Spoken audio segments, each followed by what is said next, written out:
తిరుమల వెంకటేశ్వర స్వామి వారి దర్శనానికి వచ్చే కోట్ల మంది భక్తులకు మెరుగైన సేవలు అందించేందుకు టీటీడీ మరో ముందడుగు వేసింది. ఇప్పటికే AI integrated command control centre సేవలు అందుబాటులోకి రాగా ఏఐ ఆధారిత చాట్ బాట్ను మరో 15 రోజుల్లో తీసుకురానుంది. భక్తుల సందేహాలను తక్షణం నివృత్తి చేయడం, డిజిటల్ సేవలను మరింత చేరువ చేసేందుకు ఈ చాట్ బాట్ వెసులుబాటు కల్పించనుంది. టీసీఎస్ సహకారం, Amazon web services, AWS cloud వేదికగా టీటీడీ ఈ ప్రాజెక్టును అందుబాటులోకి తీసుకురానుంది.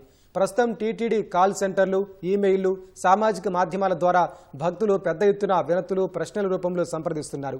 ఏఐ చాట్బాట్ అందుబాటులోకి వస్తే ఒకేసారి వేల సంఖ్యలో భక్తులతో సంభాషించగలదు.